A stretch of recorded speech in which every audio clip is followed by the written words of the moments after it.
Assalamualaikum warahmatullahi wabarakatuh.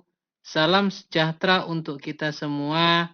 Semoga Tuhan Yang Maha Esa selalu melindungi kita dan menganugerahkan kesehatan kepada kita semua, serta semangat untuk terus belajar. Pada pertemuan perdana kali ini dalam mata kuliah analisa keuangan dan penganggaran, pokok bahasan kita yaitu berkenaan dengan ruang lingkup analisa keuangan dan penganggaran. Bagaimana kita ketahui bahwa laporan keuangan merupakan catatan informasi keuangan perusahaan pada suatu periode akuntansi yang dapat digunakan untuk menggambarkan kinerja perusahaan tersebut. Sedangkan analisa laporan keuangan ini merupakan kegiatan melakukan penafsiran terhadap informasi yang disajikan dalam laporan keuangan dengan menggunakan metode tertentu. Laporan keuangan perusahaan pada dasarnya adalah hasil dari proses akuntansi yang dapat digunakan sebagai alat komunikasi antara data keuangan atau aktivitas perusahaan dengan pihak-pihak yang berkepentingan dengan data atau aktivitas tersebut. Tentunya dari pernyataan tersebut muncul pertanyaan siapa yang berkepentingan dengan data atau aktivitas yang berhubungan dengan laporan keuangan. Pihak-pihak yang berkepentingan dengan laporan keuangan yaitu terdiri dari pemegang saham, karena pemegang saham ini membutuhkan informasi dalam laporan keuangan perusahaan berkaitan dengan apakah nilai saham dari perusahaan tersebut akan meningkat. Tentunya ini berhubungan dengan pembagian dividen yang diharapkan oleh pemegang saham tersebut. Pihak berikutnya yaitu pihak kreditor, di mana dalam hal ini pihak kreditor adalah pihak yang memberikan pinjaman kepada perusahaan. Tentunya membutuhkan informasi mengenai laporan keuangan perusahaan agar dapat menilai apakah perusahaan mampu untuk mengembalikan pinjaman tersebut atau membayar bunga pinjaman tersebut. Pihak lainnya yaitu supplier, di mana kita ketahui supplier ini adalah pihak yang menyuplai kebutuhan bahan baku atau kebutuhan bahan lainnya kepada perusahaan. Dengan adanya informasi dari laporan keuangan tersebut tentunya dapat mengukur dan menilai apakah perusahaan tersebut mampu untuk membayar pembelian yang dilakukannya. Yang berikutnya yaitu pihak pemerintah. Tentunya dalam hal ini pihak pemerintah berkepentingan dengan adanya informasi laporan keuangan itu berhubungan dengan pajak yang harus dibayarkan oleh perusahaan tersebut. Pihak berikutnya yaitu pekerja, di mana pekerja ini tentunya menginginkan kesejahteraan dalam dia bekerja pada perusahaan tersebut. Dengan adanya informasi yang diperoleh dari laporan keuangan, tentunya pekerja tersebut mengharapkan adanya pembayaran gaji yang konsisten, dan adanya peningkatan kesejahteraan. Terakhir, pihak yang berkepentingan dengan laporan keuangan adalah investor, di mana investor ini telah menanamkan investasi pada perusahaan. Tentunya membutuhkan informasi mengenai laporan keuangan, di mana investasi yang diberikan tersebut itu menghasilkan atau tidak. Itu pihak-pihak yang berkepentingan dengan laporan keuangan. Fungsi dari laporan keuangan ini yaitu untuk menyediakan informasi yang menyangkut posisi keuangan, kinerja perusahaan, dan perubahan posisi keuangan suatu perusahaan yang bermanfaat bagi sejumlah besar pemakai dalam pembuatan keputusan ekonomi. Sebagaimana kita ketahui tadi, pihak-pihak yang berkepentingan dengan perusahaan memiliki kepentingan yang berbeda terhadap laporan keuangan yang disajikan oleh perusahaan tersebut. Secara umum, fungsi laporan keuangan ini adalah sebagai alat dalam membantu perusahaan mengetahui serta menilai kondisi keuangan dari perusahaan dalam menjalankan operasional usahanya. Komponen laporan keuangan itu ada 5, yaitu yang pertama adalah laporan laba rugi, di mana laba rugi ini mengukur kinerja perusahaan dalam periode tertentu. Yang kedua yaitu laporan perubahan ekuitas. Laporan perubahan ekuitas ini mengukur peningkatan atau penurunan aset bersih atau kekayaan perusahaan selama periode tertentu. Tentunya ini berhubungan dengan laba rugi yang dihasilkan oleh perusahaan pada periode tersebut. Komponen yang ketiga yaitu neraca. Neraca ini merupakan informasi mengenai posisi keuangan pada suatu waktu tertentu atau periode tertentu. Komponen yang keempat yaitu laporan arus kas, di mana laporan arus kas ini tentunya mengukur kemampuan perusahaan dalam menghasilkan kas dan setara kas, serta menilai kebutuhan perusahaan untuk menggunakan arus kas tersebut. Komponen yang terakhir dalam laporan keuangan yaitu adalah yang kelima, catatan atas laporan keuangan, di mana hal ini merupakan dasar penyusunan laporan keuangan dan kebijakan akuntansi yang diterapkan, serta merupakan informasi yang diwajibkan dalam PSAK atau Pernyataan Standar Akuntansi Keuangan, dan merupakan informasi yang diperlukan dalam laporan keuangan yang harus diketahui oleh stakeholder yang membaca atau membutuhkan informasi dari laporan keuangan tersebut.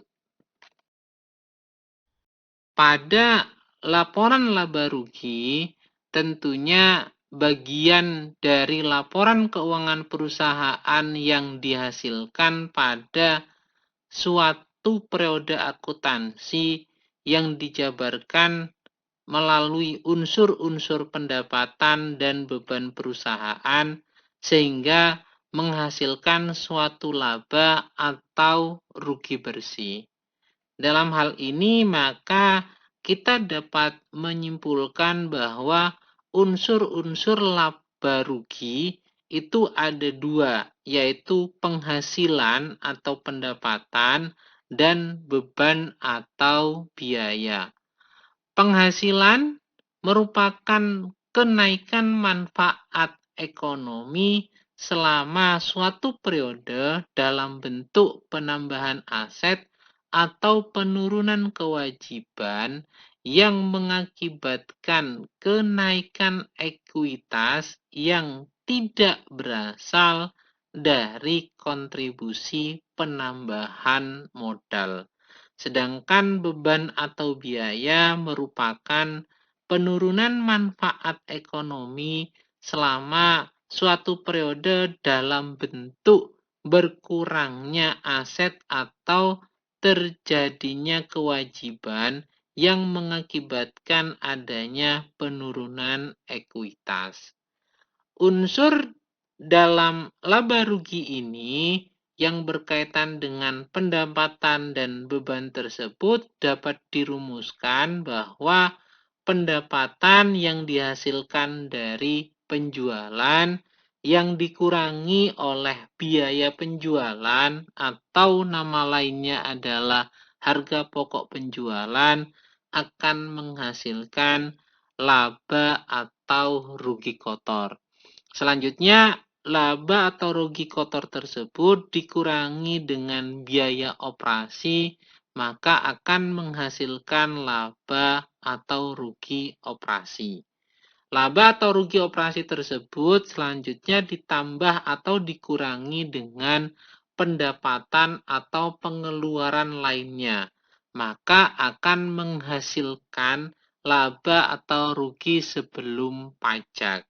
Selanjutnya, laba atau rugi sebelum pajak tersebut dikurangi dengan biaya pajak, maka akan menghasilkan laba rugi bersih. Selanjutnya bahasannya adalah berkaitan dengan laporan perubahan ekuitas. Laporan perubahan ekuitas ini terdiri dari modal saham dan laba ditahan. Biasanya yang berkaitan dengan modal saham ini ketika terjadi perubahan ekuitas terhadap modal saham, terjadi penambahan modal saham yang didaftarkan pada notaris. Sedangkan ketika terjadi yang namanya perubahan pada laba ditahan, itu disebabkan karena adanya keuntungan atau kerugian yang terjadi pada perusahaan. Selain itu, karena diakibatkan faktor dari pembagian dividen bagi pemegang saham. Itu komponen yang berhubungan dengan laporan perubahan ekuitas. Sedangkan neraca yang didefinisikan sebagai bagian dari laporan keuangan perusahaan yang dihasilkan pada satu periode akuntansi yang menunjukkan posisi keuangan perusahaan pada akhir periode tersebut. Unsur-unsur neraca terdiri dari 3, yaitu aset, kewajiban, dan ekuitas. Sehingga rumusan dalam neraca ini yaitu aset sama dengan kewajiban ditambah ekuitas. Apa itu aset? Aset itu dimaknai sebagai sumber daya yang dikuasai oleh perusahaan sebagai akibat dari peristiwa masa lalu dan dari mana manfaat ekonomi di masa depan diharapkan akan diperoleh oleh perusahaan. Sedangkan kewajiban merupakan hutang perusahaan masa kini yang timbul dari peristiwa masa lalu di mana penyelesaiannya diharapkan mengakibatkan arus keluar dari sumber daya perusahaan yang mengandung manfaat ekonomi. Sedangkan ekuitas merupakan hak residual atas aset perusahaan setelah dikurangi oleh semua kewajiban. Untuk lebih dapat memahami dari komponen aset itu apa saja, maka dapat dilihat pada paparan yang saya sajikan. Aset itu terbagi menjadi dua, yaitu aset lancar dan aset tetap. Aset lancar ini dapat berupa bank, kas, piutang usaha, persediaan, perlengkapan, biaya dibayar di muka, dan lain-lainnya yang dapat dimaknai sebagai aset lancar. Aset lancar ini dimaknai sebagai aset perusahaan yang likuiditas atau perputarannya tidak lebih dari 12 bulan atau 1 tahun. Kalau melebihi dari 12 bulan atau 1 tahun, maka masuk dalam kategori aset tetap. Di mana aset tetap ini terbagi menjadi dua, yaitu aset tetap berwujud dan aset tetap tak berwujud. Untuk aset tetap berwujud itu ada tanah, gedung dan bangunan, mesin dan instalasi, kendaraan. Nah, untuk tanah itu tidak ada akumulasi penyusutannya, sedangkan untuk gedung, mesin dan kendaraan atau aset tetap berwujud lainnya selain tanah, maka ada perhitungan akumulasi penyusutannya. Untuk aset tetap tidak berwujud, contohnya seperti goodwill, paten, dan merek dagang, serta aset tetap tak berwujud lainnya. Tentunya ada perhitungan amortisasinya di sini. Amortisasi di sini adalah kata lain dari penyusutan yang dipergunakan untuk aset tetap tak berwujud. Kalau aset tetap berwujud menggunakan istilah penyusutan, tapi untuk aset tetap tak berwujud menggunakan istilah amortisasi. Sedangkan kewajiban terbagi menjadi dua, yaitu kewajiban jangka pendek dan kewajiban jangka panjang. Contoh untuk kewajiban jangka pendek seperti utang usaha, utang gaji karyawan, uang jaminan pelanggan, biaya yang masih harus dibayar, pajak penghasilan terutang, PPN keluaran, kewajiban dan kewajiban jangka pendek lainnya. Sedangkan untuk kewajiban jangka panjang, ini biasanya durasinya adalah lebih dari 12 bulan atau 1 tahun. Kalau di bawah 12 bulan, maka masuk dalam kategori kewajiban jangka pendek. Untuk contoh dari kewajiban jangka panjang yang memiliki waktu biasanya lebih dari 1 tahun itu adalah utang leasing, kredit modal kerja, kredit investasi, kewajiban kontraktor, kewajiban dividen, kewajiban imbalan pasca kerja, dan kewajiban jangka panjang lainnya. Sedangkan untuk komponen ekuitas itu biasanya terdiri dari modal saham, modal tambahan yang belum diangtakan, agio saham, dan laba ditahan. Modal saham ini biasanya modal setoran yang disajikan atau disampaikan oleh pemegang saham dan diaktekan di notaris. Sedangkan modal tambahan belum diaktekan, biasanya modal yang distorkan oleh pemilik perusahaan tapi belum diaktekan ke notaris. Sedangkan agio dan atau agio saham ini adalah selisih dari saham yang terjual. Kalau mengalami keuntungan maka disebut sebagai agio saham, sedangkan kalau mengalami kerugian disebut sebagai disagio saham. Terakhir adalah dalam komponen ekuitas laba atau rugi ditahan yang perhitungannya diperoleh dari laporan laba rugi dari suatu perusahaan. Sedangkan untuk laporan arus kas, hal yang harus dipahami terlebih dahulu adalah berkaitan dengan aliran kas atau cash flow, di mana cash flow ini merupakan sejumlah uang kas yang keluar dan yang masuk sebagai akibat dari adanya aktivitas perusahaan, dengan kata lain merupakan aliran kas yang terdiri dari aliran masuk dalam perusahaan dan aliran kas keluar perusahaan serta berapa saldonya setiap akhir periode.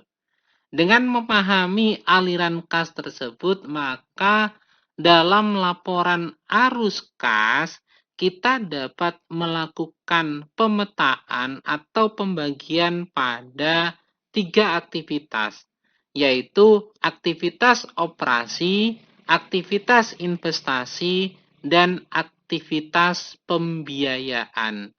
Seluruh komponen akan dikelompokkan pada masing-masing aktivitas tersebut.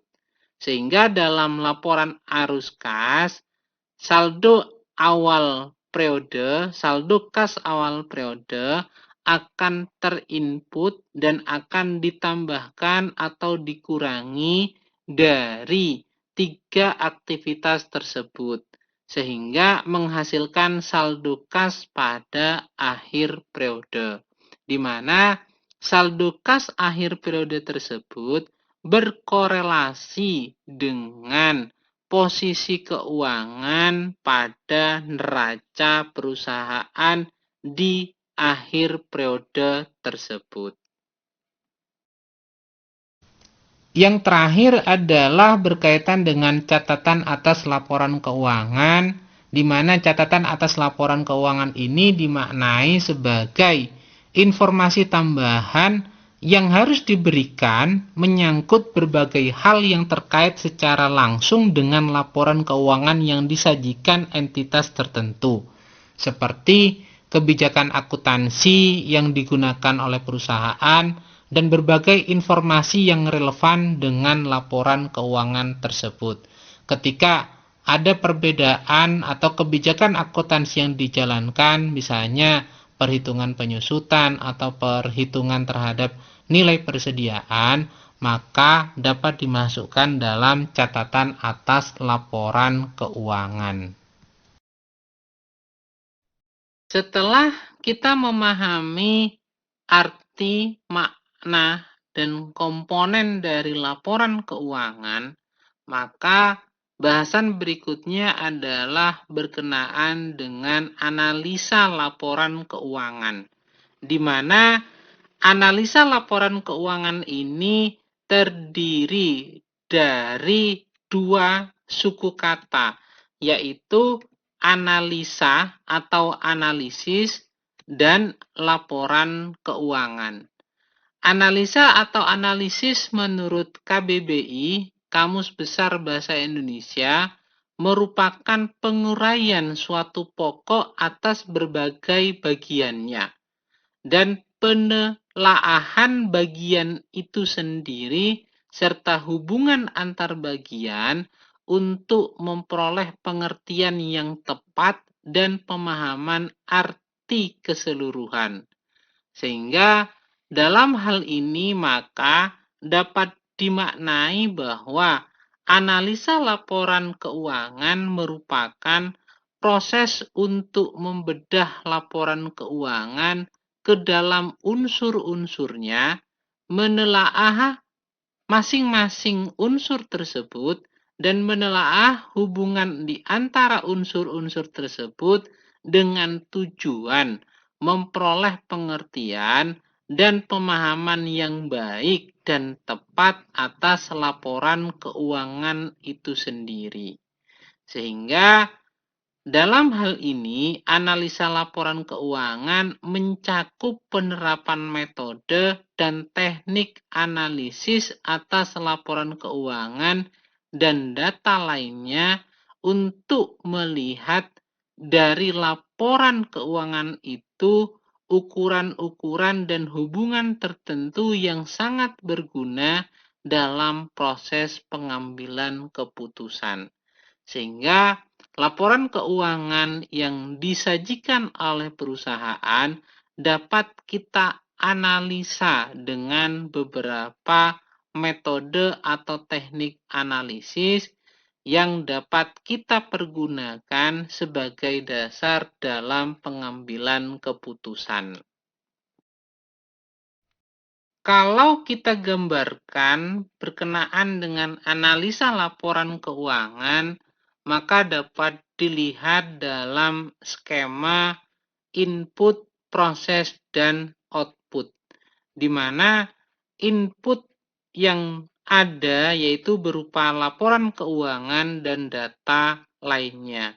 input ini, data laporan keuangan dan data lainnya ini selanjutnya dilakukan analisis laporan keuangan dengan metode dan teknik analisis laporan keuangan, terutama yaitu menggunakan analisis rasio keuangan, analisis rasio pasar, analisis common size, analisis trend, dan analisis arus kas atau cash flow, sehingga menghasilkan output berupa informasi yang berguna dalam pengambilan keputusan.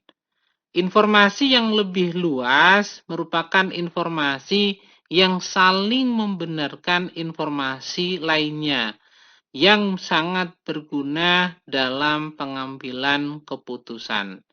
Output ini atau hasil dari analisis laporan keuangan ini tentunya sedikit banyak akan membuka tabir-tabir berupa kemungkinan terjadinya kesalahan proses akuntansi seperti kesalahan pencatatan, kesalahan pembukuan, kesalahan jumlah, kesalahan perkiraan, kesalahan posting, atau mungkin kesalahan perjurnalan.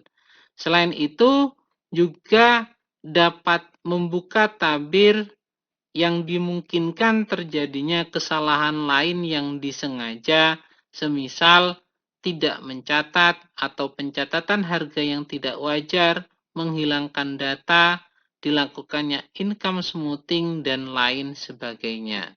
Sehingga dengan kita melakukan analisa laporan keuangan, kita dapat memahami dengan lebih baik terhadap laporan keuangan yang disajikan oleh perusahaan. Mengenai sifat dari analisa laporan keuangan, ada 3 hal yang perlu diperhatikan, yaitu yang pertama adalah berkenaan dengan fokus laporan, di mana kita ketahui bahwa fokus laporan keuangan ini terdiri dari laporan laba rugi, laporan perubahan ekuitas, laporan posisi keuangan atau neraca, laporan arus kas, yang merupakan akumulasi transaksi dari kejadian historis. Yang kedua yaitu berhubungan dengan prediksi analisis, di mana harus mengkaji implikasi kejadian yang sudah berlalu terhadap dampak dan prospek perkembangan keuangan perusahaan di masa yang akan datang. Yang ketiga, dasar analisis merupakan laporan keuangan yang memiliki sifat dan prinsip tersendiri, sehingga hasil dari analisis sangat tergantung pada kualitas dari laporan keuangan itu sendiri. Sehingga penguasaan pada sifat akuntansi, prinsip akuntansi sangat diperlukan dalam menganalisa laporan keuangan.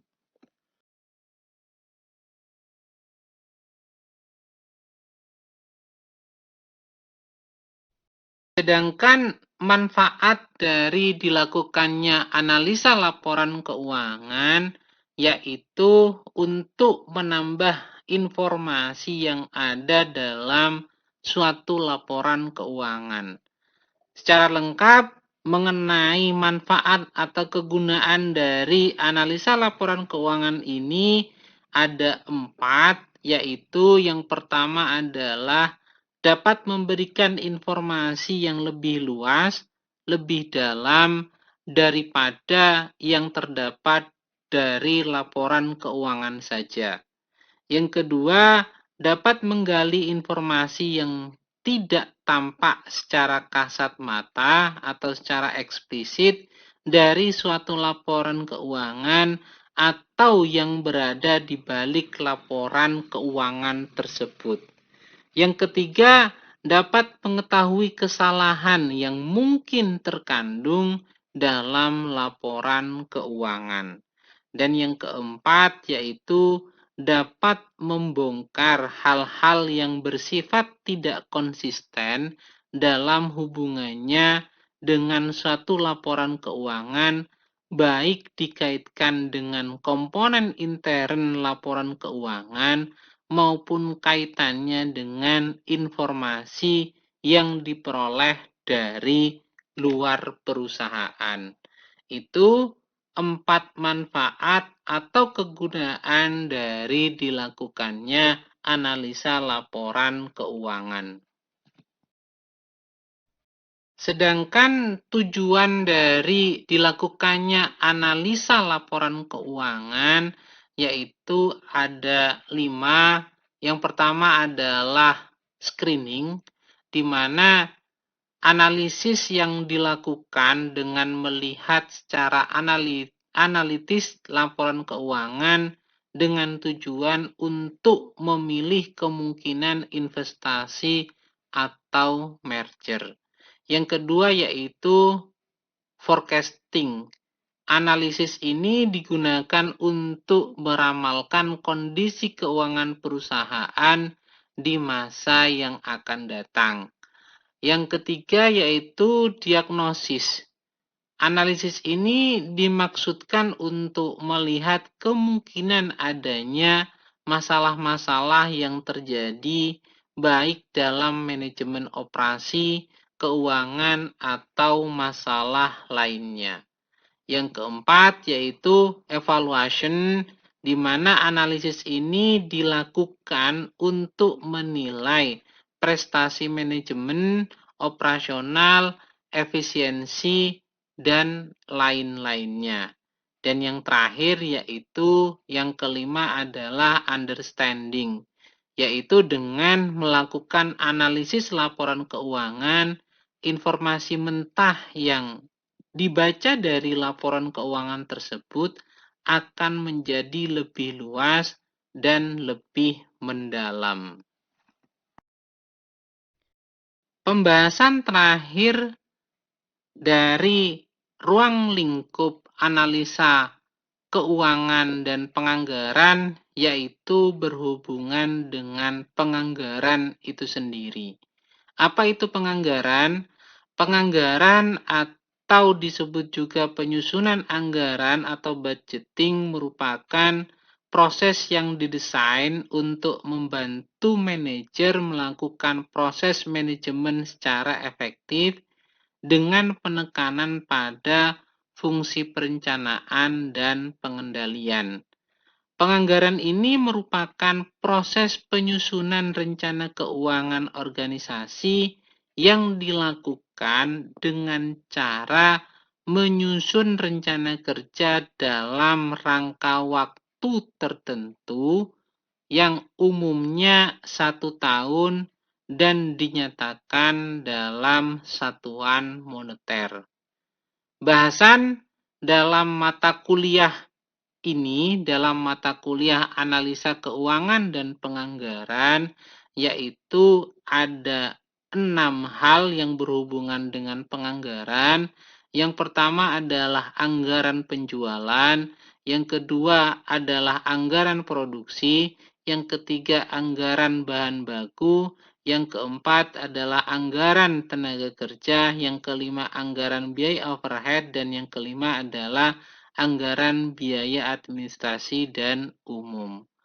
Untuk materi penganggaran ini akan dibahas setelah pelaksanaan ujian tengah semester. Artinya penganggaran ini merupakan pembahasan setelah pelaksanaan UTS. Mungkin itu dulu paparan yang dapat diberikan dalam pertemuan kali ini. Mudah-mudahan dapat dipahami dengan baik. Bila mana ada hal yang kurang berkenan, kiranya mohon maaf sebesar-besarnya. Saya akhiri. Wabillahi taufik wal hidayah. Wassalamualaikum warahmatullahi wabarakatuh. Jangan lupa untuk selalu menjalankan hidup sehat dan bersih. Semoga Tuhan Yang Maha Esa selalu melindungi kita sekalian. Terima kasih.